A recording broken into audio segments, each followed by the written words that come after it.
O Big Bang foi o início do universo ou algo existia antes dele? Brian Cox é um dos físicos mais famosos e populares do mundo. Ninguém explica a estrutura e o significado do universo de maneira tão simples e compreensível quanto ele. Brian Cox rompeu seu silêncio e forneceu uma resposta convincente e fascinante sobre o que existia antes do Big Bang. Então vai deixando o seu like e se inscreva no canal, que o vídeo só está começando.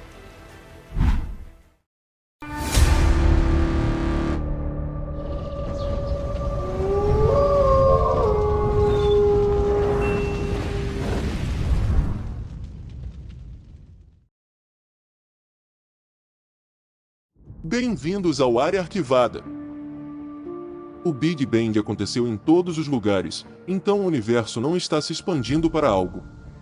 Brian Cox esclarece um dos equívocos mais comuns em torno do Big Bang.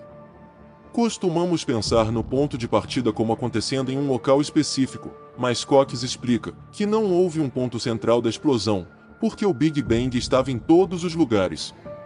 A explicação é bastante simples. O universo não começou subitamente e se expandiu em um espaço vazio anterior, mas o Big Bang e a expansão do espaço são a mesma coisa. Portanto, você e eu estamos hoje, em certo sentido, no meio do Big Bang, ou melhor, nas consequências do Big Bang. Originamos, assim como miríades de estrelas, planetas e outros fenômenos cósmicos, do Big Bang. Se imaginarmos o início e a expansão dessa maneira, nossa concepção de começo, espaço e tempo muda. O espanto e o mistério da cosmologia estão de repente à nossa volta, e somos uma parte integrante disso, não apenas meros observadores. No entanto, essa ideia também torna claro como é difícil olhar para trás, porque tudo mudou desde então. Mesmo assim, essas possibilidades existem porque os cientistas afirmam que as estruturas são as mesmas hoje, como eram durante ou após o Big Bang. Isso é mais ou menos como se você considerasse inflar um balão. Se houvesse pontos nele, eles mudariam claramente com a expansão e se moveriam na superfície. Apesar da mudança, as estruturas podem ser rastreadas até o início. A cosmologia oferece outro efeito emocionante. Quando olhamos para o céu, estamos literalmente olhando para o passado. Vemos os vestígios dessa tremenda explosão. Cada ponto no universo hoje fez parte desse momento original. A teoria inflacionária oferece uma explicação de como o universo pôde expandir tão rapidamente em um instante, para onde ele está indo e possivelmente como eventualmente terminará. No momento, os pesquisadores acreditam que a expansão não durará para sempre. O universo congelará, porque ficará sem energia, se romperá, porque estará esticado demais, ou se contrairá novamente como uma borracha, para possivelmente ser renascido. O problema com a história é que até agora não temos evidências que apoiem essas suposições. Nem o Big Bang foi provado 100%, nem a expansão. Tudo se baseia em observações e cálculos de modelos, que tentam rastrear fenômenos que existem agora, de volta a um ponto de partida. Mas isso é mais difícil do que parece. Podemos pensar que estamos em um ponto hoje e que o Big Bang estava em outro ponto a 13,75 bilhões de anos-luz de nós, mas isso é um equívoco. O Big Bang aconteceu em todos os lugares, e o tempo também está em toda parte. Não podemos ver essas quantidades em uma escala de medição linear, e depois relacioná-las, como se uma seguisse a outra, e algo seguisse o nada. No entanto, o universo é baseado de certa forma em relações, ou na dependência de certos tamanhos uns dos outros, com os quais gerenciamos muito bem, por meio de cálculos baseados nessas relações e tamanhos. Einstein formulou a teoria da relatividade geral, em 1915, e descreveu os tamanhos físicos do espaço tridimensional e do tempo. A teoria desde então foi apoiada por muitas provas reais, incluindo a expansão do universo, descoberta pelo astrônomo americano Hubble, em 1929, bem como os efeitos da gravidade, lentes gravitacionais, curvatura do espaço-tempo, e o efeito da dilatação do tempo.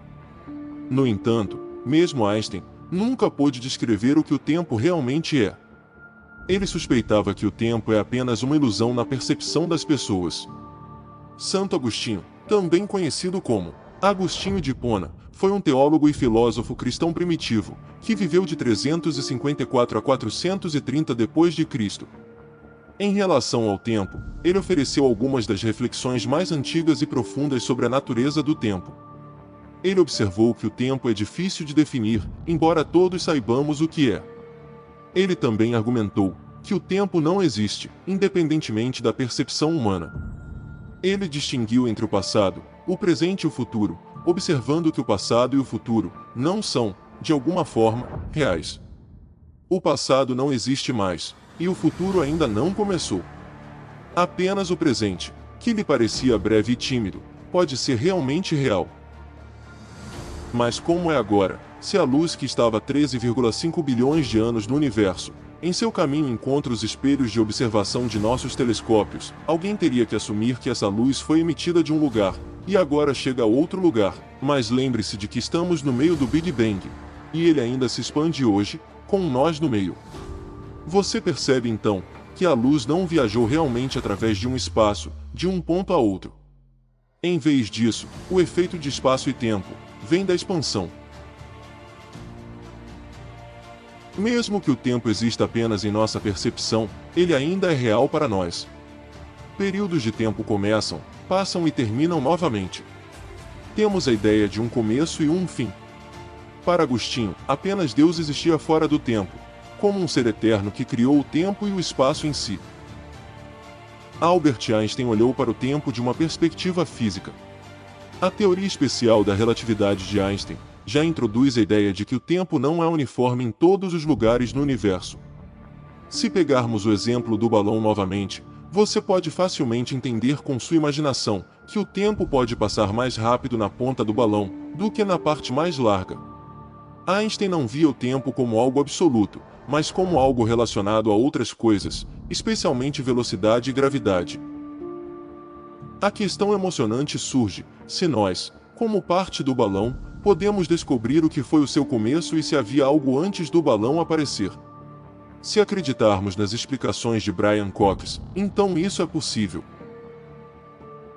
A teoria do Big Bang apresenta o início do universo como um conceito de singularidade, um estado no qual não havia tempo, espaço e matéria. Mas a pergunta é: de onde veio essa singularidade? Ela existia no tempo? Essas questões não são fáceis de responder para os cientistas, e especialmente para os físicos. Hoje, para entender esses processos complexos em todos os detalhes, usamos a ajuda de máquinas e programas de simulação, que podem ser alimentados com grandes quantidades de dados, e calcular diferentes cenários compatíveis com os valores conhecidos da física e da matemática. Antes, de acordo com os cálculos, não havia nada. No entanto, a física quântica agora nos ensina que o nada não pode existir. O vazio é uma coleção de partículas que constantemente aparecem de um campo, neutralizam umas às outras, e depois desaparecem novamente. Nenhuma dessas partículas assume uma forma existente. A flutuação medida de acordo com nossos padrões físicos é nada, zero, e ainda é algo, pura potencialidade, embora não formada. Brian Cox reúne esse conhecimento com outros modelos de cosmologia, e explica que antes do Big Bang, não havia matéria, mas havia um oceano de energia, quase imóvel, mas suavemente ondulante. Embora esse lugar não contivesse estruturas, a energia teve um efeito no espaço, o que eventualmente causou sua expansão. No início, a expansão não era a evolução suave, e às vezes quase lenta do cosmos que vemos hoje, mas um momento inimaginavelmente violento, com forças em ação, que é difícil até de imaginar. Se pegarmos a ideia figurativa de um mar de energia, e a combinarmos com as ideias de singularidade, temos, em vez de um ponto em que tudo estava concentrado, um tapete inteiro de muitos pontos. No entanto, supõe-se que o Big Bang tenha começado a partir de apenas uma dessas partículas, devido a uma irregularidade nas suaves ondas energéticas de Brian Cox. O que vemos hoje explodiu com forças tremendas, inicialmente gerando calor incrível à medida que se expandia. O universo diminuiu a velocidade, e esfriou à medida que diminuiu. As forças elementares da eletromagnetismo, radiação e gravidade começaram a formar partículas que se encontraram e formaram estruturas, que foram a base de coisas, como nosso DNA humano, planetas, plantas e, claro, estrelas.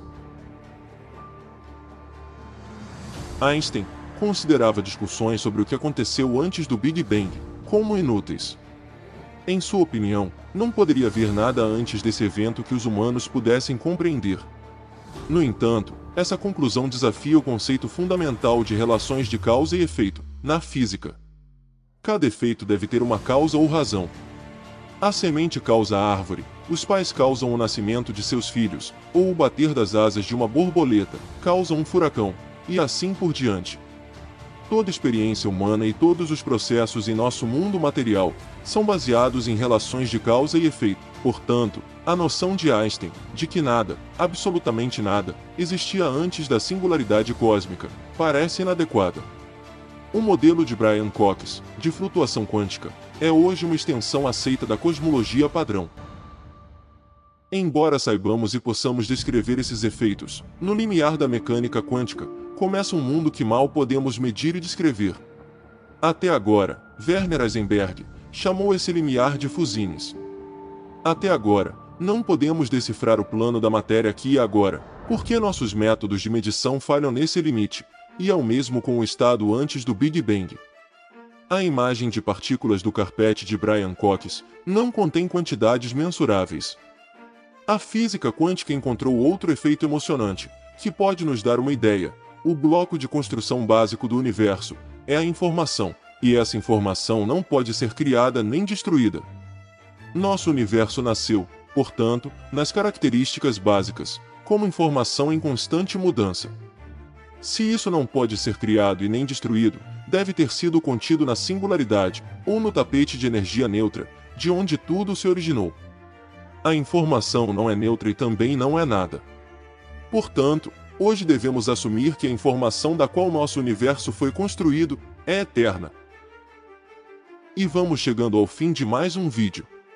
Compartilhe a sua opinião sobre o assunto, aqui embaixo nos comentários, nós queremos saber. E se puder, deixe o like e se inscreva no canal, para acompanhar os próximos vídeos que estão por vir.